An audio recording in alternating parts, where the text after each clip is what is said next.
عارف رومی رحمۃ اللہ علیہ فرماتے ہیں کہ وہ مثال دینے کے لیے بات سمجھاتے ہیں. فرماتے ہیں ایک شخص جنگل میں لکڑیاں کاٹنے جایا کرتا تھا تو شیر سے دوستی ہو گئی, یعنی ڈائریکٹ بادشاہ سے دوستی ہو گئی. اور بادشاہ بھی وہ جو جنگل کا بادشاہ ہے, جنگل کے بادشاہ سے دوستی ہو گئی. اب وہ لکڑہارا غریب آدمی تھا, لکڑیاں تو کاٹنی ہوتی تھی. تو وہ جنگل کا بادشاہ اعلان کر دیتا جانوروں کو کہ میرا دوست آیا, ایک تو کوئی تنگ نہ کرے, اور دوسرا یہ کہ سب لوگ مل کے اس کے ساتھ تعاون کریں. کبھی کوئی جانور لکڑیاں اکٹھی کراتا, کبھی کوئی اپنی پشت پہ گدھا, بیل, گھوڑا, خچر رکھ کے وہ لکڑیاں باہر چھوڑنے آتا. تو اب اس کی بڑی دھوم مچ گئی جنگل کے اندر. لکڑہارا مزدور تھا, وہ بادشاہ سے دوستی کر کے بادشاہ ہی بن گیا. وہ گھر آ کے نا بیوی کو اکثر بتاتا کہ میرا ایک دوست ہے, میں جاتا ہوں تو ساری پہلے ہی مخلوق کھڑی ہوتی ہے میرے استقبال کے لیے. دوستی جو بڑے سے ہو گئی ہے. بنا ہے شاہ کا مصاحب تو پھر یہ ہے اتراتا, وگرنہ شہر میں غالب کی آبرو کیا ہے.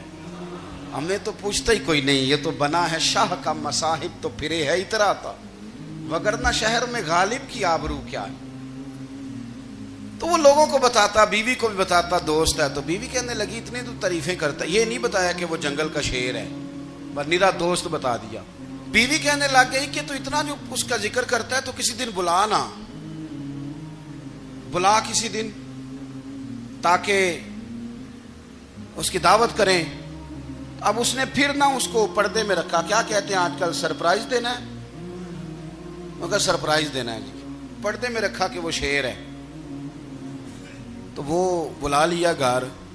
اب اس کے لیے کچا گوشت, ظاہر ہے شیر نے کچا گوشت دکھانا تھا. وہ کہنے لگی پکانا کس طرح کا ہے. وہ کہنے لگا جب وہ آئے گا پھر بتاؤں گا. اب وہ کچا گوشت 2-3 بکرے ذبح کر کے ڈال دیے. وہ آ گیا شیر. عارف رومی کہتے ہیں جب وہ آیا نا تو اس کی بیوی نے دیکھا تو اس نے ایک سخت جملہ کہہ دیا. کہنے لگی اوہو, میں سمجھی تھی پتہ نہیں کون ہے, اس طرح کے درندے تیرے یار ہیں, کتے بلے دوست بنائے ہوئے ہیں, یہ کیا بات ہوئی. خیر وہ شیر نے سن لیا, گوشت کھایا, وہ چلا گیا. اگلے دن لکڑہارا لکڑیاں کاٹنے گیا تو شیر نے ملاقات کرتے ہی لکڑہارے سے کہا کہ یہ نا کلاڑی اٹھا اور میری پشت پہ نا ایک زخم کر دے. اس نے کہا نہیں میں یہ کام نہیں کرتا, تو میرا دوست ہے. اس نے کہا سن بھائی, میں نے پیار سے کہا ہے تو مان جا, ورنہ میں ہوں شیر, میں نے تجھ سے منوا ہی لینا ہے, میں کوئی تکلیف دوں گا مناسب نہیں, تو کر. اس نے کلاڑی اٹھائی اور اس کی پشت پہ ایک زور سے زخم لگا دیا, خون بہنے لگا. اس نے کہا تو نے آج کے بعد آنا ہے, لکڑیاں کاٹنی ہے, تجھے کوئی کچھ نہیں کہے گا, بس یہ ایک حکمت تھی جو میں نے کیا ہے. قصہ مختصر. وہ آتا رہا, لکڑیاں ملتی رہیں, خدمت بھی ہوتی رہی. 6-8 ماہ گزر گئے. ایک دن شیر اس سے کہنے لگا یہ میرے ذرا بال اٹھا کے دیکھ, وہ جو تو نے زخم لگایا تھا وہ کہاں پہ ہے. اس نے وہ بال اٹھا کے دیکھا تو زخم ملا ہی نہیں, کئی جگہ پہ ٹٹولا کا یار یہاں تھا یہاں تھا یہاں تھا. شیر نے پھر کیا کمال ہی جملہ کہا. اس نے کہا کہ وہ جو کلاڑی کا زخم تو نے لگایا تھا نا وہ مکمل ہو گیا, لیکن تیری بیوی کا جو لہجہ تھا اور اس کی جو تلخی تھی وہ آج تک میرے ذہن میں موجود ہے, وہ ابھی بھی مجھے تکلیف دیتی ہے. بات سوچتا ہوں مجھے اس نے درندہ کہا, اس نے میرے بارے میں اتنے کچے اور کمزور اور سخت جملے کہے, تو وہ بات مجھے بھولتی, وہ آج بھی میرے ذہن میں اسی طرح گونجتی ہے. تلخ جملے جو اس نے کہے اور خوفناک جو انداز اس نے اختیار کیا, وہ بات مجھے کبھی بھی بھولتی. تو آپ کے لفظ لوگوں کو بھول جاتے ہیں پر لہجہ یاد رہتا ہے اگر ہم اپنے لہجے پر تھوڑی توجہ ہی کر لیں. کچھ لوگ کہتے ہیں جی میرا جی روٹین ہی یہ ہے بات کرنے کی, تو یہ یاد رکھنا کسی وقت ایسا بھی ہوتا ہے کہ شیر کو سوا شیر مل جاتا ہے. پھر ایسا نہ ہو کہ آپ کی تلخی کی جواب میں کوئی اس طرح کی تلخی ہو کہ پھر آپ اس کو کبھی بھلا نہ سکیں.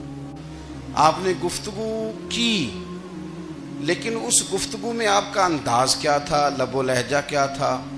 کچھ لوگ کہتے ہیں میں نے کوئی غلط بات کی ہے, بالکل ٹھیک بات کی ہے بھئی, آپ کی بات ٹھیک تھی پر آپ کا انداز ٹھیک نہیں تھا. جہاں بات ٹھیک ہونا ضروری ہے نا وہاں انداز ٹھیک ہونا بھی بڑا ہی ضروری ہے. حضرت عمر فاروق اللہ اکبر. حضرت عمر جیسا بندہ 24 لاکھ مربع میل کا حکمران اور شاہ روم کو خط لکھ کے کہتا ہے میں منت نہیں کرتا میں حکم دیتا ہوں. اتنا تگڑا بندہ. جنگ قادسیہ کے لیے حضرت سعد بن ابی وقاص کو بھیجا. فتوح شام پڑھ کے دیکھیں. حضرت عمر بڑے پریشان ہیں. اتنے دن ہو گئے کوئی رپورٹ ہی نہیں آئی. اب تو موبائل ہے نا تو ایک ایک منٹ کی رپورٹ لیں آپ, بلکہ آپ ایک ایک منٹ کی فوٹو لیں. آپ رپورٹ تو دور رہ گئی. حضرت عمر فاروق رضی اللہ تعالیٰ عنہ بڑے پریشان ہیں کہ قادسیہ میں حضرت سعد بن ابی وقاص کے ساتھ لوگ جہاد کرنے گئے, رپورٹ کوئی نہیں آ رہی. اتنے پریشان تھے کہ باہر نکل کے نا اس رستے پہ بیٹھ جاتے جو رستہ قادسیہ کی طرف سے آتا تھا.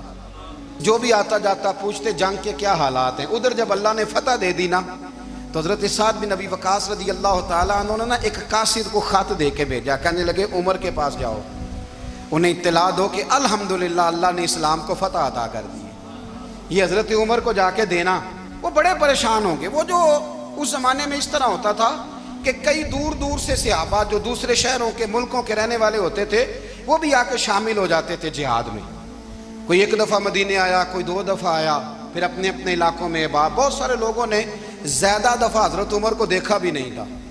وہ جو قاصد خط لے کے آیا تھا نا اس نے ایک آدھ دفعہ دیکھا تھا. حضرت عمر بوڑھے ہو گئے, وہ پہچانتا نہیں تھا.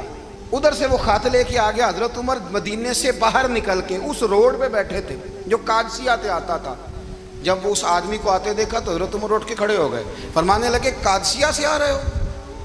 وہ کیا کہتا ہے؟ پھٹے پرانے کپڑے, ٹوٹے ہوئے جوتے, سر پہ پرانی پگڑی. کہنے لگے غلام مدینے کے رہنے والے ہو؟ حضرت عمر کہنے لگے ہاں مدینے کا ہوں. کہا میں قادسیہ سے آیا ہوں, الحمدللہ اللہ نے اسلام کو فتح دے دی ہے, الحمدللہ کفر کی کمر ٹوٹ گئی ہے. اس نے یہ بات کر کے تو گھوڑے کو ایڑی لگائی, گھوڑا دوڑنے لگا مدینے کے. حضرت عمر بھی ساتھ ساتھ دوڑ رہے. فرمانے لگے اچھا بتاؤ خالد بن ولید کا کیا حال ہے؟ تھوڑا آگے جا کے فرمانے لگے اسامہ بن زید کیسے ہے؟ وہ کہتے ہیں ٹھیک ہے. پھر اس نے اور گھوڑا. عمر ساتھ ساتھ دوڑ رہے ہیں, ساتھ ساتھ. 24 لاکھ مربع میل کا حکمران, ایک جوتا پیر سے نکل گیا, عمر دوڑ رہے ہیں. آگے جا کے پوچھتے ہیں سعد بن ابی وقاص کا کیا حال ہے؟ کہا حضور وہ بھی ٹھیک ہے. کتنے لوگ میرے شہید ہو گئے مسلمانوں میں سے؟ کہنے لگا صحیح گنتی کا نہیں پتا, یہ لفظ ادا ہوتے ہوتے مدینے کی سرحد آ گئی. لوگوں نے عمر کو گھوڑے کے ساتھ دوڑتے دیکھا تو کہا امیر المومنین کیوں دوڑ رہے ہیں؟ وہ غلام چھلانگ لگا کے نیچے آیا, قدموں میں بیٹھ گیا. کہنے لگا حضور آپ نے بتایا ہی نہیں آپ امیر المومنین ہیں. آپ فرمانے لگے کیا بتاتا؟ میں تو اونٹ چرانے والے کا پتر ہوں, کیا بتاتا؟ وہ عمر ہوں جس نے اپنے گناہوں کا حساب دینا ہے, کیا بتاتا؟ جو سعد بن ابی وقاص کو جہاد پہ بھیج کے خود بزدلوں کی طرح گھر میں بیٹھا ہے, کیا بتاتا؟ کوئی حیثیت نہیں, کوئی تار. تو نے اچھا کیا, تو تو مجاہد تھا, مجھے ساتھ ساتھ دوڑایا, تو نے اچھا کیا. جتنے لوگ تھے چیخے مار کے رونے لگے. حضرت فاروق اعظم سے کہنے لگے عمر جب تک تیرے جلوے رہیں گے اللہ کامیابیاں ہی عطا فرمائے گا, جب تک تیرا رنگ رہے گا اللہ تعالیٰ نوازتا ہی رہے گا. کچھ نہیں کبھی اپنا آپ ظاہر ہی نہیں کیا. بہت بڑے تھے, بہت بڑے تھے حضرت عمر, بڑے تھے. حضرت ابو رافع غلام تھے, قرآن پاک بڑا سونا پڑھتے تھے. حضرت عمر جب بھی انہیں ملتے کہتے ابو رافع تو عمر سے اچھا ہے, قرآن بڑا شاندار پڑھتا ہے. تو وہ کہتے حضور اگر میں قرآن صحیح پڑھتا ہوں تو آپ کو قرآن کی تشریح زیادہ صحیح آتی ہے, آپ بھی تو مجھ سے افضل ہیں. تو آپ فرماتے نہیں پھر بھی تو مجھ سے افضل ہے. کیوں؟ اس لیے کہ تو اپنے آقا کی نوکری بھی ٹھیک کرتا ہے اور رب کی عبادت بھی ٹھیک کرتا ہے, اور مجھے خالص صرف عبادت کرنی ہوتی ہے وہ بھی ٹھیک نہیں کر پاتا. ساری زندگی اپنا محاسبہ, ساری زندگی اپنے گریبان میں دیکھا, ساری زندگی اپنے آپ کو پرکھا, اپنے آپ کو ٹٹولا. 62 سال عمر بیت گئی.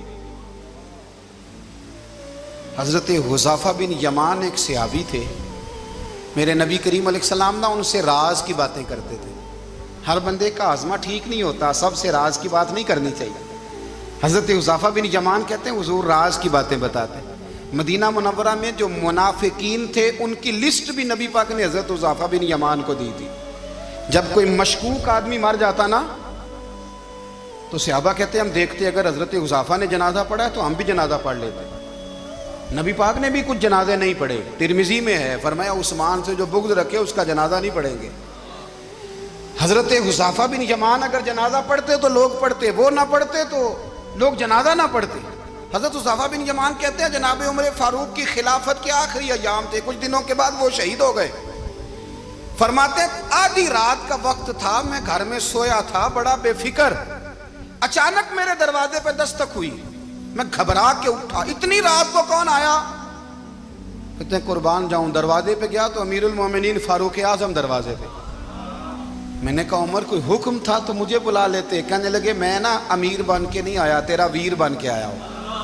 امیر المومنین کی حیثیت سے سرکاری کام سے بلاتا تو وہاں بلاتا، مجھے ایک ذاتی کام پڑ گیا۔ کہتے ہیں میں نے عمر کو گھر کی اندر بلا کے چارپائی پہ بٹھایا، میں نے کہا حضور میں غریب آدمی ہوں، میں کیا آپ کے کام آ سکتا ہوں؟ تو کہتے ہیں انہوں نے نا مجھے ساتھ بٹھا لیا، پھر میرا ہاتھ پکڑ لیا، کہنے لگے تو عمر کو جانتا ہے؟ عمر جھوٹ نہیں بولتا، تو جانتا ہے عمر وعدوں کا پکا ہے؟ کہا حضور جانتا ہوں۔ کہا میں اس وقت آیا ہوں جب دیکھ بھی کوئی نہیں رہا۔ حضرت حذیفہ بن یمان کہتے ہیں پریشان ہو گیا، حضور پہلیاں نہ بجھوائے، مہربانی کر بتائیں کدھر آئے ہیں؟ تو حضرت عمر فاروق فرمانے لگے 62 سال کا ہو گیا ہوں، 63 میں چل رہا ہے، داڑھی سفید ہو گئی ہے، پھل پک گیا، اٹھ فریدہ ستیا، داڑھی آ گئی پور، اگا نیڑے آ گئی، پیچھا رہ گئی دور، اب قبر اشر کا معاملہ صاف نظر آنے لگا ہے۔ کہا حضور مجھ سے کیا چاہتے ہیں؟ حضرت عمر رو پڑے، کہنے لگے آج میں عشاء کے بعد نکلا ہوں تو نبی پاک کے صحابہ مجھے نیک کہہ رہے تھے، پھر میں نے بچوں کی ماں سے اور بچوں سے بھی پوچھا ہے، وہ بھی مجھ سے راضی ہیں، پر حذیفہ تیرے ساتھ نبی پاک راز کی باتیں کرتے تھے، سچ بتا کہیں عمر کا نام منافقوں میں شامل تو نہیں؟ سچ بتا ان منافقین میں تو شامل نہیں، کہیں اوپر سے تو نہیں سارا کچھ؟ حضرت حذیفہ بن یمان کہتے ہیں میں باپ کے مرنے پہ اتنا نہیں رویا جتنا عمر کے سوال پہ رویا۔ میں قدموں میں بیٹھ گیا، میں نے کہا نہیں عمر یہ تو میں نے نہیں سنا، لیکن یہ میں نے نبی پاک سے ضرور سنا ہے کہ میرے بعد اگر کوئی نبی ہوتا تو عمر ابن خطاب ہوتا۔ یہ میں نے اپنے کانوں سے سنا ہے کہ عمر جس گلی سے گزرے شیطان رستہ بدل جاتا ہے۔ یہ میں نے اپنے کانوں سے سنا ہے کہ 950 سال حضرت جبریل جناب عمر کی شان بیان کریں تو پھر بھی بیان نہیں ہو سکتا، یہ میں نے ضرور سنا۔ دوستو ساری زندگی حضرت عمر نے اگر دوسروں کا محاسبہ کیا تو اپنا اور اپنے بچوں کا بھی کڑا خیال رکھا، اپنی ذات پر بڑی توجہ دی۔ جو لوگ اپنا بھول جاتے ہیں نا، ہمیں اپنی صحت کا بڑا خیال ہے لیکن اپنی روحانی زندگی کا کوئی خیال نہیں ہے۔ حضرت عمر فاروق رضی اللہ تعالیٰ عنہ نا باہر والوں کا بھی بڑا سخت حساب کرتے تھے۔ بڑا ایک گورنر صاحب نے لباس بڑا شاندار پہننا شروع کر دیا تھا تو حضرت عمر نے اتروا کے نا تو انہیں ٹاٹ کا لباس پہنا کے تو اونٹ چرانے کی ڈیوٹی دے دی تھی، اتنا سخت احتساب کرتے تھے۔ کسائی کی دکان پر بھی 1-2 گھنٹے کھڑے ہوتے تھے، جو آدمی مسلسل 2 دن گوشت خریدتا تھا نا فرماتے تھے اس کا ٹیکس بڑھا دو، لوگوں کو دال نہیں مل رہی اور یہ روز گوشت کھاتا ہے۔ حضرت فاروق اعظم اس کو جزیہ کہا جاتا تھا یا کچھ اور معاملات ہوتے تھے بڑھا دیتے تھے۔ مسلسل جو 2 دن آدمی گوشت کھاتا تھا فرماتے تھے مدینے میں غربت ہے، اگر یہ والا نظام تم کرو گے تو غریب لوگ کس کی طرف دیکھیں گے۔ لیکن اس سے زیادہ بڑھ کر جو ان کی زندگی کا معیار اور سٹیٹس تھا وہ یہ تھا کہ اپنے گھر کا خاص خیال رکھتے، خاص توجہ کرتے۔ ملک شام سے اور ایران سے کچھ لوگ آپ کی خدمت میں آئے تو وہاں سے کچھ کنیزیں بھی آئیں، ان کے بادشاہ کا پیغام لے کے۔ شاہ ایران کی کنیز کو ملکہ نے کہا کہ نا حضرت عمر کی زوجہ کو دیکھ کے آنا ذرا کس طرح کی ہے۔ ہمارے ملک میں کیا کہتے ہیں خاتون اول، باقی سارے دوؤں میں خاتون اول، ذرا خاتون اول کو دیکھ کے آنا۔ تو وہ جب آئی نا گھر میں ملنے تو کہا کہ مجھے میری ملکہ نے کہا تھا کہ عمر کی زوجہ سے اہلیہ سے ملاقات کر کے آنا، تو حضرت عمر کی اہلیہ نے نا ایک جوڑا کپڑوں کا دے دیا ملکہ کے لیے اور ایک خوشبو کی شیشی دے دی۔ اب جب وہ تحفے وہاں گئے تو اس ملکہ نے نا کچھ سونے کا سامان بھیجا، کچھ زیورات بھیجے، کچھ تحائف بھیجے۔ جب حضرت عمر کے گھر آئے نا وہ خادم لے کے آیا، اس نے کہا جی آپ کی اہلیہ نے تحفے بھیجے تھے، تو جواب میں شاہ ایران کی بیوی نے یہاں جس ملک کا وہ سفیر تھا انہوں نے بھی یہ بھیجے۔ تو تو حضرت عمر فاروق نا وہ تحفے لے کے گھر گئے تو جا کے کہنے لگے اپنی اہلیہ سے یہ تو کب سے تحفے تحائف بھیجنے لگ گئی ہے، یہ کب سے نظام شروع ہو گیا؟ تو کہ حضور تحفہ دینا لینا تو ٹھیک ہے، سنت ہے، محبت بڑھتی ہے، تو یہ کوئی قباحت نہیں، اور میں نے اپنی ذاتی استعمال کے لیے جو چیزیں رکھی تھی وہ میں نے دی ہیں۔ تو حضرت عمر فاروق رضی اللہ تعالیٰ عنہ فرمانے لگے ہم نے کسی ملک کے ساتھ اور اس کے بادشاہ کے ساتھ ذاتی تعلق نہیں بنانا، تعلق جو بھی بنے گا رسول اللہ کے دین کی برکت سے بنے گا، ذاتی رشتے نہیں ہم نے قائم کرنے، ذاتی۔ آپ کے ملک کی جو ایئر لائن جس کا ہر سال خسارے کا ڈنڈورا پیٹا جاتا ہے نا، وہ ہمارے بادشاہ صاحب اور صدر صاحب اگر غیر ملکیوں کو گھوڑا کبھی بھیجنا ہو نا، گھوڑا، تو پورا ایک جہاز گھوڑا لے کے تحفے میں جاتا ہے، پورا جہاز غریب قوم کا یہ سرمایہ، اور قوم بڑی بادشاہ ہے، لائنوں میں لگ کے ووٹ دیتی ہے، دو کام ہمیشہ لائن میں لگ کے کرنے، ایک بل لائن میں لگ کے جمع کرانا ہے اور ایک ووٹ لائن میں لگ کے، تاکہ پھر پورے 5 سال لائن میں ہی لگے رہیں۔ مرضی سے آپ ووٹ دینا پر جو بات درست ہے اس کو سنو۔ حضرت عمر فاروق رضی اللہ تعالیٰ عنہ نے اپنی اہلیہ سے پوچھا کتنے کا تھا وہ تیرا جوڑا اور خوشبو کی شیشی؟ انہوں نے کہا 3 دینار کی۔ فرمایا یہ 3 دینار تیرے اور باقی جو تحفے آئے ہیں وہ تو خود کہہ، چونکہ اس نے تیرے نام بھیجے ہیں، تو کہہ کہ میں مال غنیمت میں دیتی ہوں، تو کہہ میں مسلمانوں کو کہہ۔ تو زوجہ ہنس پڑی، کہنے لگی میں نہ بھی کہوں تو مجھے کہنا تو پڑے گا ہی، کہنا تو میں نے ہے ہی، کیونکہ سامنے عمر فاروق ہیں، لہذا فرمایا کہہ دیتی ہوں میں نے دیا خزانے کو۔ حضرت عمر نے جمع کرا لیا۔ میں یہ کیا بات ہوئی؟ میرے گھر والے جو مرضی کریں، ان کا معیار زندگی جس طرح کا مرضی ہو۔ اور حضرت عمر ایک جملہ کہا کرتے تھے، اللہ کرے کہ یہ باتیں اس دور حاضر میں ہماری سمجھ میں آئیں۔ حضرت عمر فاروق رضی اللہ تعالیٰ عنہ اپنے بچوں کو فرمایا کرتے تھے کہ بہت آدمی کو بھوک لگی ہو نا، اور پھر اس کی پسند کا کھانا پکا ہو، جتنے شوق سے وہ اس کھانے کو دیکھتا ہے نا، فرمایا اس طرح پوری قوم اپنے بادشاہوں کے خاندان کو دیکھتی ہے، اس تیزی کے ساتھ دیکھتے ہیں کہ ان کے گھر میں کیا ہو رہا ہے، ان کا معیار زندگی کیا ہے، ان کا سٹیٹس کیا ہے۔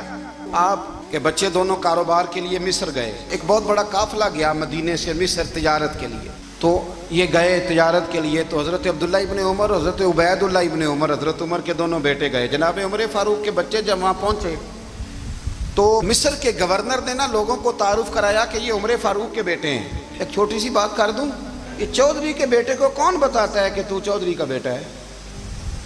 باہر والے بتاتے ہیں، گھر والے۔ اور سیٹھ صاحب کے بیٹے کو کون بتاتا ہے کہ تو سیٹھ صاحب کا بیٹا ہے؟ اور مالک کو کون بتاتا ہے کہ تو مالک کا بیٹا ہے اور یہ کرایہ دار ہے؟ یہ کون بتاتا ہے؟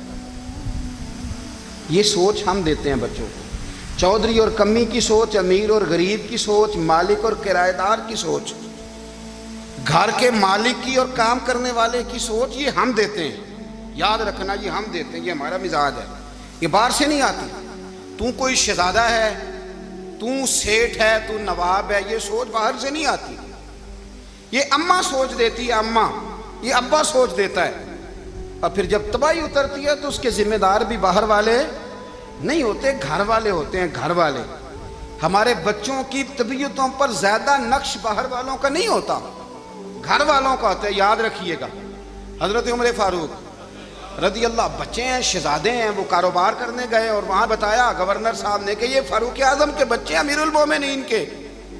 لوگوں نے ان سے زیادہ مال خریدا، تجارت میں زیادہ نفع ہوا، ظاہر ہے کہ وہ آپ کے جو اللہ خیر کرے حکمران ہیں، ان کے کاروبار کتنے ملکوں میں ہیں، کس بنیاد پر ہیں؟ وہ صرف اس بنیاد پر کہ وہ حکمران رہے، ان کے لیے آسان تھا بڑے لوگوں سے تعلقات بنانا۔ حضرت عمر فاروق رضی اللہ تعالیٰ عنہ کے بچے ڈھیروں مال کما کے جب واپس آئے نا، تو حضرت عمر سے آ کے بچوں نے بطور محبت کا، ابا جی اللہ نے بڑا ہی فضل کیا ہے، بڑا مال کمایا الحمدللہ، یہ دیکھیں کتنا نوازا ہے۔ تو حضرت عمر کہنے لگے سارے قافلے نے اتنا ہی کمایا ہے؟ سارے قافلے نے اتنا ہی کمایا ہے؟ کہ حضور نہیں، سارے قافلے نے اتنا نہیں کمایا، سب کو اتنا نہیں ملا۔ وہ تو وہاں گورنر صاحب نے لوگوں کو تعارف کرایا تھا کہ یہ عمر کے بچے ہیں، تو لوگوں نے پھر ہم سے بڑا ہی خریدا۔ تو حضرت عمر فرمانے لگے ٹھیک ہو گیا، میں بات سمجھ گیا، اس طرح کرو جو تمہاری اصل زر تھی نا، جو راز تھی وہ رکھ لو، اور باقی سارا مال مال خزانہ میں جمع کرا دو۔ اس لیے کہ یہ تم نے تجارت نہیں کی، یہ تم نے اپنے باپ کا نام بیچا ہے، یہ تم نے امیر المومنین کے بیٹے ہونے کا فائدہ اٹھایا ہے۔ فرمایا یہ تمہارا نہیں حق، یہ مسلمانوں کا ہے، اس لیے کہ یہ مال تم نے محنت سے نہیں کمایا، یہ باپ کی کرسی کا فائدہ اٹھایا ہے۔ اور فرمایا اگر تم نے مال جمع نہ کرایا تو میں مال بھی لے لوں گا زبردستی اور کوڑے بھی ماروں گا، ڈبل سزا دوں گا۔ مرضی سے جمع کراؤ گے تو کوڑوں سے بچ جاؤ گے۔ بڑے بیٹے نے تو جمع کرا دیا تو چھوٹا تھوڑا پریشان ہوا، تو حضرت عبداللہ ابن عمر چھوٹے بھائی کا ماتھا چوم کے کہنے لگے بیٹے چپ کر کے جمع کرا، یہاں بھی فخر کر کے ہم عمر کے بیٹے ہیں اور قیامت میں بھی فخر کریں گے کہ ہم فاروق اعظم کے بیٹے ہیں۔ یہاں بھی ناز کریں گے اور وہاں بھی ناز کریں گے کہ عمر کے بچے ہیں۔ ہمارے باپ نے خود بھی حلال ہی کھایا ہے، اور جب ہماری کمانے کی باری آئی ہے تو ہمیں حکم بھی حلال کھانے کا دیا ہے۔ بھائی ہمارا مزاج نہیں۔ بچہ جب لے کے آتا ہے 2 لاکھ روپیہ تو کبھی پوچھا کہاں سے آیا ہے؟ جب وہ پہلے دن غلط دوستوں کے پاس جا کے بیٹھتا ہے تو کبھی نکالا گھر سے اسے؟ یہ بہت سارے خمیازے ہمیں اس لیے بھگتنے پڑتے ہیں کہ ہم ابتدا میں سوراخ بند نہیں کرتے، جب اس میں شگاف پڑ جاتا ہے، سیلاب آتا ہے تو ہمیں ہوش آتی ہے۔ حضرت عمر نے اپنے گھر میں نگرانی رکھی، کڑی نگرانی۔ زیادہ نماز گھر میں پڑھتے تھے حضرت عمر، نفلی نمازیں زیادہ کیوں بلا؟ میرے اصحاب مجھے حکم دیتے تھے کہ فرض نماز کے علاوہ نمازیں گھر میں پڑھنا، بچوں کو عادت پڑے گی، ذوق پیدا ہوگا، ان کو پتہ چلے گا کہ ہمارے گھر میں 5 وقت کوئی اور کام بھی ہوتا ہے۔ بھائی یاد رکھیں کہ آپ نے اگر سجدہ کرنا ہے تو بچہ لیٹ جائے گا، اسے پتہ کوئی نہیں سجدہ کیا ہے، لیکن جب گھر میں کبھی قرآن ابا جی کھول لینا، میں اکثر کہتا ہوں جب ابا جی کا موڈ بن جائے نا لیکچر دینے کا، وہ گھر میں شروع ہو جاتے ہیں، کہتے ہیں آپ لوگ نماز نہیں پڑھتے اس لیے میرے کاروبار میں برکت کوئی نہیں، تم سویرے قرآن پاک نہیں کھولتے تو میں تباہ ہو گیا ہوں۔ تو میاں آپ نے کب گھر میں قرآن پاک کھولا تھا؟ آپ نے کب نماز پڑھی؟ آپ نے کب گھر کے اندر اللہ رسول کا ذکر کیا تھا؟ آپ نے کب حدیث چھیڑی؟ آپ نے بھی تو گھر کے اندر جب بھی آپ آئے ہیں تو آپ نے وہی کچھ کیا جو دنیا دار کرتے ہیں۔ آپ بھی تو اپنا موبائل لے کے الگ کونے میں بیٹھ گئے، آپ نے بھی تو کہا ہے کہ اب تمہارے چینل ختم، اب میری مرضی والا چلے گا۔ تو جو آپ نے کیا ہے بچے بھی وہی کام کریں گے۔ آپ نے بھی گپ شپ لگائی ہے تو وہ بھی لگا رہے ہیں۔ یہ سمجھ لیں جو کام آپ کریں گے آپ اپنے بچوں کی سیرت میں اس کا جلوہ دیکھ لیں گے۔ بڑی پکی سی بات ہے کہ آپ کو بچے کی عادتیں دیکھ کے سمجھ آ جائے گی کہ میں بھی یہی کرتا تھا اور یہ بھی۔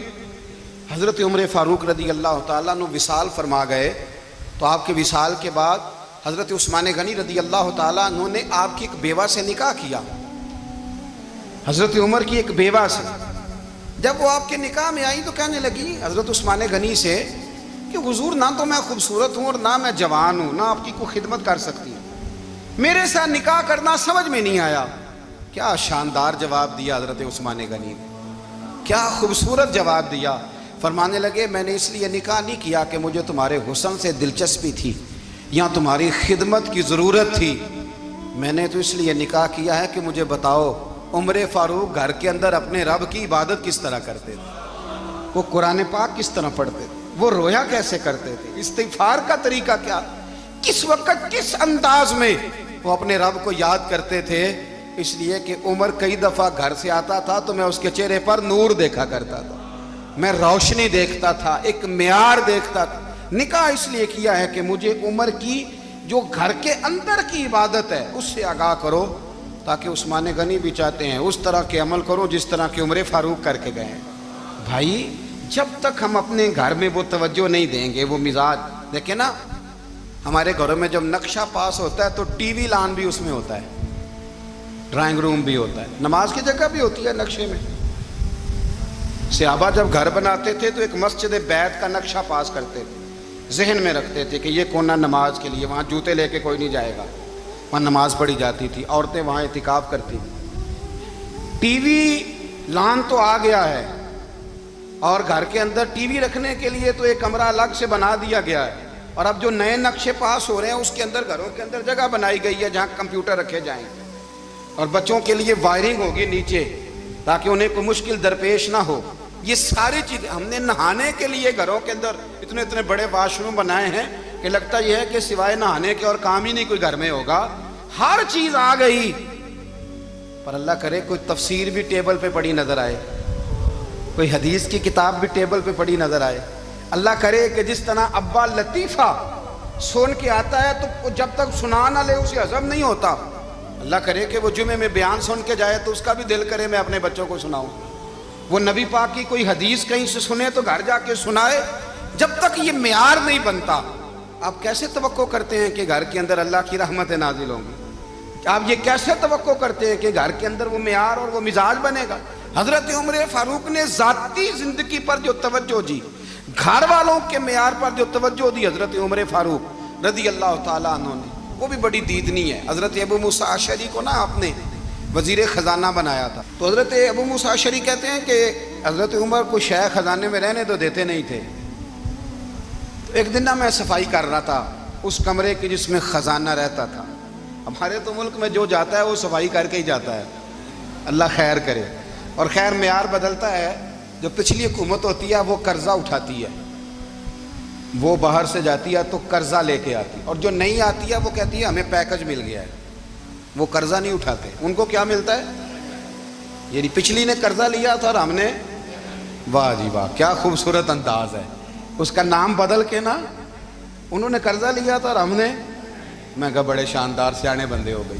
حضرت سیدنا ابو موسیٰ اشعری کہتے ہیں کہ میں نے نا مال غنیمت کی صفائی کی تو ایک دینار مجھے نا کہیں پڑا ہوا مل گیا، تو فرماتے ہمیں اجازت ہوتی تھی کہ ایک آدھ دینار ہم اپنی مرضی سے کہیں خرچ کر سکتے تھے، اگر آپ ناراض نہ ہوں تو ہمارے ہاں جب چیئرمین صاحب ناظم صاحب ٹھیکے دیتے ہیں تو ٹھیکیدار ان کا چھوٹا بھائی ہوتا ہے، یا چچا کا بیٹا ہوتا ہے، یا خالہ کا بیٹا ہوتا ہے، وہ خود ناظم ہوتے ہیں اور ان کا چھوٹا بھائی ٹھیکیدار ہوتا ہے۔ یعنی وہ نا سارا کچھ گھر کے اندر ہی رہتا ہے، گھر کے اندر ایک پیسہ دیتا ہے دوسرا واپس اس کو واپس کر دیتا ہے، گھر کے اندر ہی۔ اب تو خیر ہمارے لوگ سمجھدار ہو گئے، ایک بندہ ایک سیاسی جماعت میں ہوتا ہے، دوسرا دوسری میں، اور تیسرا جس کی بھی حکومت آئی حکومت تو ہماری رہے گی نا، ایک بندہ تو ہے نا اس جماعت۔ یہ اچھا لوگوں نے ایک طریقہ نکالا ہے۔ تو حضرت عمر کے بیٹے گزر رہا تھا تو حضرت ابو موسیٰ اشعری کہتے ہیں میں نے صفائی کی تو ایک دینار نکلا، تو میں نے وہ ایک دینار نا حضرت عمر کے بیٹے کو دے دیا۔ میں نے کہا لو بیٹا اپنے چچا کی طرف سے تحفہ۔ تو گھر جا کے انہوں نے حضرت عمر کو بتایا کہ چچا نے پیسے دیے ہیں، چھوٹے بچے تھے۔ حضرت عمر نے حضرت ابو موسیٰ اشعری کو بلا لیا اور بلا کے فرمانے لگے میں تو تمہیں اپنا دوست جانتا تھا اور تو نے میری اولاد کو ہی دنیا دار بنانا شروع کر دیا، میرے بچوں کو ہی تم نے دنیا دار پیسوں پہ لگانا شروع کر دیا، میں تو تمہیں یار سمجھتا تھا۔ فرمایا تمہیں چاہیے تھا میرے بیٹے کو نصیحت کرتے کہ بیٹا پیسوں سے رب راضی نہیں ہوتا، اس کی رضا والے کام کیے جائیں تو رب راضی ہوتا ہے۔ اور فرمایا تمہیں کوئی اور گھر نہیں ملا تھا تباہ کرنے کے لیے، میرا ہی گھر ملا تھا، اٹھاؤ اپنا دینار اور خبردار آج کے بعد میرے بچوں کے ساتھ یہ والی نیکی نہ کرنا۔ اور ہمارا کیا سٹیٹس ہے؟ دوستی ہے ہی اس سے جو تحفے زیادہ دے، جو بچوں کو خراب کرنے میں مدد زیادہ کرے اس کے ساتھ یہ رہنا۔ حضرت عمر نے گھر پہ اور سب سے بڑھ کر اپنی ذات پہ توجہ کی۔ حضرت ابو مالک رضی اللہ تعالیٰ عنہ کہتے ہیں میں عمر کے پیچھے پیچھے ایک باغ میں گیا، اکثر اس باغ میں جایا کرتے تھے، اور عمر جا کے نا تو درخت کے نیچے بیٹھ گئے اور فرمانے لگے او امیر المومنین اللہ سے ڈر جا، ورنہ جس رب نے حکومت دی ہے وہ عذاب بھی بڑا دے گا، ڈر جا رب سے۔ کبھی ساری زندگی حضرت عمر نے اپنا کوئی تعارف نہیں کرایا، کبھی نہیں۔ ایک بندے نے آپ کے سامنے تعریف کر دی آپ کی تو فرمانے لگے تو خود بھی ہلاک ہوا اور مجھے بھی ہلاک کر دیا، کیا ضرورت پڑی ہے میری تعریفیں کرنے کی؟ اتنی دیر میری تعریف میں لگائی، اللہ کا ذکر کرتا رب تجھے ثواب دیتا، حضور پہ درود پڑھتا تو رب تیرے اوپر رحمتیں نازل کرتا، کس چکر میں؟ آج جتنا اچھی کوئی خوشامد کرے اتنی اچھی وزارت ملتی ہے، جتنی اچھی اس کو جو ہے وہ چاپلوسی کرنی آیا درجہ بھی اسے اتنا ہی۔ عمر فاروق، میرے نبی پاک علیہ السلام نے فرمایا فرشتے 950 سال میرے عمر کی شان بیان کریں تو ختم نہیں ہو سکتی۔ اتنا بڑا شخص عمر فاروق، اتنا بڑا آدمی۔ ایک دن اعلان کیا عمر فاروق نے لوگوں مسجد میں آؤ بات کرنی ہے، امیر المومنین کا پیغام ہے سارے مسجد میں آ جائے۔ کھچا کھچ مسجد نبوی صحابہ سے بھر گئی، اور ایسا جب اعلان ہوتا تھا تو صحابہ دوڑ کے آتے تھے، شاید کو جنگ ہے، شاید کسی نے حملہ کر دیا ہے، شاید کوئی نئی بات ہے، دوڑے آئے لوگ، مسجد نبی کھچا کھچ بھر گئی۔ سیدنا فاروق اعظم رضی اللہ تعالیٰ عنہ منبر پہ بیٹھے، حضرت عبد الرحمن ابن عوف رضی اللہ تعالیٰ عنہ فرماتے ہیں کہ صحابہ تجسس کے دیکھ رہے ہیں کہ